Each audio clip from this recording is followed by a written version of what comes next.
ಇವತ್ತು ನಾವು ಒಂದು ಕಾರ್ಡ್ ಸೆಟ್ ಟಾಪ್ ಲೆಂತ್‌ನ ಎಕ್ಸ್ಟೆಂಡ್ ಮಾಡ್ತಿದ್ದೀವಿ. ಸೊ ಪ್ಯಾಚ್ ಹಾಕ್ಕೊಂಡು ಲೆಂತ್‌ನ ಎಕ್ಸ್ಟೆಂಡ್ ಮಾಡ್ಕೊತಿದ್ವಿ. ಇದು ಪ್ಯಾಚ್ ಮೆಟೀರಿಯಲ್‌ನ ನೀವು ನೋಡ್ತಿರೋ ಹಾಗೆ ಬಾಟಮ್ ಫೋಲ್ಡ್ ಮಾಡ್ಕೊಂಡಿದ್ದೀವಿ.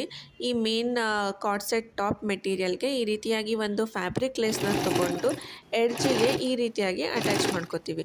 ಸೊ ಇದು ನಮಗೆ ಸ್ಟಿಚ್‌ನ ಒಂದು ಬ್ಯೂಟಿಫುಲ್ ಡಿಸೈನ್‌ನ ಕ್ರಿಯೇಟ್ ಮಾಡೋಕ್ಕೆ ಹೆಲ್ಪ್ ಮಾಡುತ್ತೆ.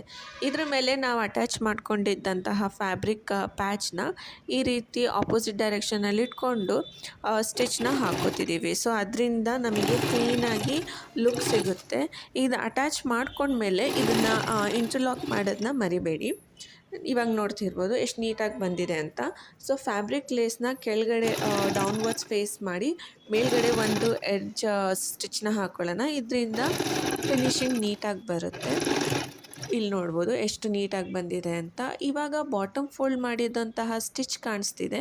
ಸೊ ನಾವು ಅದೇ parrot green thread lace colour thread ಹಾಕಿ ಒಂದು ಮಿಷಿನ್ ಎಂಬ್ರಾಯ್ಡ್ರಿನ ಮಾಡಿಕೊಂಡು ಆ ಥ್ರೆಡ್ನಲ್ಲಿ ಒಂದು ಡಿಸೈನ್ ಕ್ರಿಯೇಟ್ ಮಾಡ್ತಿದ್ದೀವಿ.